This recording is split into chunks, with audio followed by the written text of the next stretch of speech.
Good morning. It's Wednesday in Studio A of the Hedgehog House, and I've got this to share, and I'm working on using this studio software, and I've been thinking about now that um, with all of the other stuff going on in the world, we have not been paying a lot of attention. I haven't been paying a lot of attention to the space mission. This spacecraft that's gone out, looped around the moon, and come back. And one of the results of that, and you may have seen this, and here's where I use the software. I'm going to try this. You should be seeing a picture of Earth from space. This is such an incredible picture. I mean, this is what I find it so inspiring. It is what we're all about. It's like we're all here on this one planet. It's not just okay. So, and I'm concerned about the environment and all of that stuff. And I've been to climate reality training. I went to Denver, uh, and I met with my close personal friend Al Gore. I think it was me and about, I don't know, maybe several thousand other people. Um, and he did his presentation, and one of the images that appears in that presentation is that similar picture, the picture of Earth from space. And I did, you a few dozen climate presentations using the slide deck and uh, talking through his points and adding a few of my own. And one of the things that I did, I came up with, I thought, a great demonstration that makes a point that I think is really, really important. And this was my prop that I used for it. It is a genuine Wilson basketball. Very underinflated at the moment. If it was properly inflated, it would be a little bit bigger. Um, and so what I did with this, though, with this, I would take it with me to the presentation. I'd say to people, how high do you think, where does the atmosphere, the air, we sit here on Earth and look up. How high is the sky?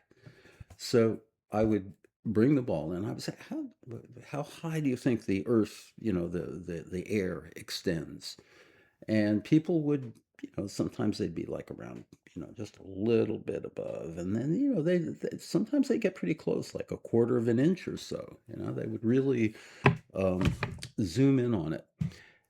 And then what I would explain, I would take a piece of paper, I fold it in I would fold it in four pieces and then tear off a piece. So I'd have three thicknesses of paper.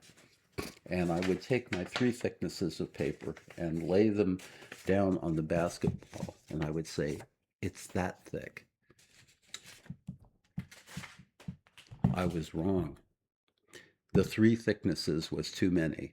I tested I recently asked both Copilot and Claude, how, was that a good demo? Did that really express? I mean, what we're talking about here is all the air. We're talking about where the airplanes fly. We're talking about above the top of Mount Everest. We're talking about where you can breathe. All of the breathable atmosphere is in this little layer right there, that teeny tiny two thicknesses of a piece of paper. That's where the airplanes are flying. That's where, and when you think about that, then dumping gigatons of carbon dioxide, and it's not this, a big ball of gases that surrounds. It's this teeny tiny thin layer. That's something that we all should be aware of. So when somebody says, And my pitch on fossil fuels these days is very simple. Okay, I say fossil fuels are used. We should not be using. We should not be talking about fossil fuels. Oil is a precious resource. The oil that comes out of the ground, it should be used judiciously. We should not just be burning it for heat, because when you burn it for heat, you create all this pollution that goes. There's a tremendous amount of pollution, and you're wasting a precious resource. Because in a century, 2 centuries, you know, let's hope for the best. A millennium from now, they'll still be able to get oil. There will still be oil in cracks and crevices, and using techniques that we know nothing about today, people will be able to extract some of that precious petroleum, and they will look back at these people in the 20th and 21st century and say, and they burned this stuff? This is so valuable, and they burned it? It just doesn't make any sense. Why would anyone do that? That's my thought for the day. Thanks for listening.